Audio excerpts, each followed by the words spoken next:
Bueno, caso Lotoki. Hoy vamos a hablar del fallo dictado por la Sala Cuarta de la Cámara del Crimen, por el que resolvió revocar la excarcelación del médico, asumiendo que había peligro de fuga y podía haber también entorpecimiento en la investigación.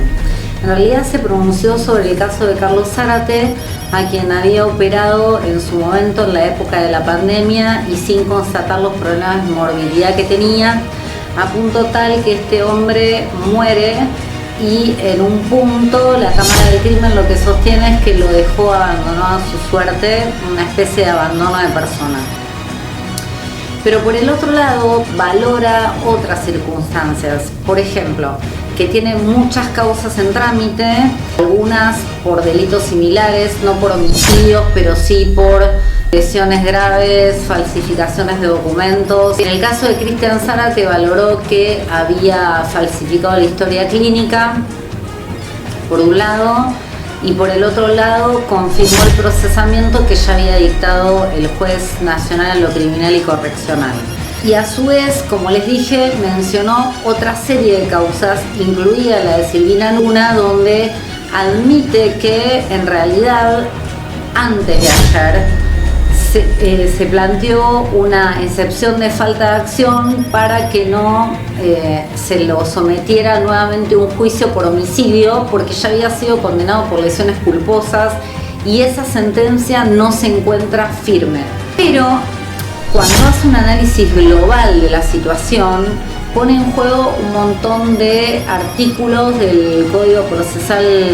Penal de la Nación, del Código Federal, que tiene algunos artículos que están en vigencia solamente en Buenos Aires, en algunas provincias solo está vigente del todo, acá solamente se aplican algunas normas, y refiere puntualmente que esta multiplicidad de causas podría vincularse con el artículo 58 del Código Penal, que nos habla de la unificación de varias causas cuando tienen sentencias firmes. Lo llamativo es que en este caso no hay sentencias firmes, tanto que lo admite en el caso de Silvina Luna, y de hecho no está condenado en ninguna de estas causas que tiene, ni en la de Cristian Zárate, ni en las de las demás que les acabo de hablar, de las lesiones culposas, de la falsificación de documentos y demás. Con lo cual, desde ese punto de vista, no estoy de acuerdo con ese razonamiento. Porque si hablamos de que no hay sentencias firmes, entonces no podemos tener en cuenta el artículo 58 del Código Penal.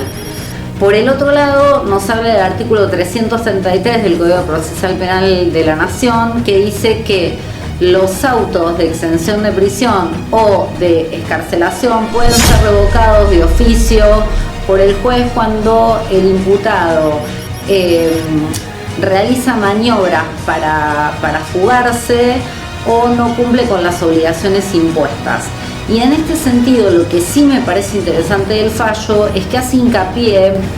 que se mudó 3 veces sin haberle pedido autorización al juez de la causa. La última vez de ella no solo se ausentó por más de 24 horas, sino que además se mudó fuera de la ciudad de Buenos Aires, que era el lugar donde debía residir, y todo esto lo hizo sin avisarle. Entonces ese me parece el argumento más fuerte que tuvo la Cámara del Crimen para poder revocar la excarcelación y consecuentemente ahora ordenar por 2 artículos distintos, por el artículo 312 del Código Procesal Penal de la Nación por un lado y por el artículo 210 del Código Procesal Penal Federal, diciendo que ninguna medida, ninguna de las que alude el artículo 210 puntualmente, que todos conocemos como el caso de la tobillera, la vigilancia y demás, serían efectivas o eficaces para lograr que el Lotoki no se profugue. ¿Qué más puedo decirles sobre este caso? Que también se aparta de los informes de la Comisión Interamericana de Derechos Humanos, que si bien no son obligatorios, sí son importantes para el Estado argentino, porque tienen que ver con la protección y sobre todo con el garantizar los derechos humanos, ¿no? Porque se trata de un órgano consultivo de la Corte Interamericana de Derechos Humanos, y entonces sus informes tienen valor jurídico, moral y además político, con lo cual se aparta de dos informes importantes que dicen que mientras, y en esto se parece al artículo 319 del Código Procesal de la Nación, que nos habla de que una persona es inocente porque todavía no ha sido juzgada, la pena en expectativa e incluso la forma de cumplimiento, que en este caso dijo la Cámara del Crimen que debía ser de cumplimiento efectivo y que seguramente iba a ser una pena severa, no son óbice para que el imputado permanezca en libertad durante el proceso. Pero para eso se apoya en un fallo de la Corte del año 2010 que sostiene que el legislador también en el artículo 319 del que les hablé, del Código Procesal Penal de la Nación, dice que hay que tener en cuenta otras circunstancias como la gravedad del hecho y la pena en expectativa. Todo esto para fundar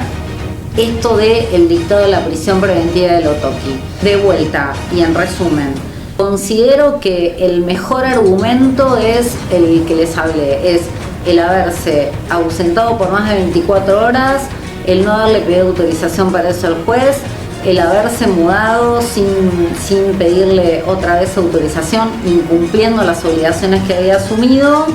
y ese creo que es el argumento más fuerte y el que yo considero que es el válido para dictarle la prisión preventiva.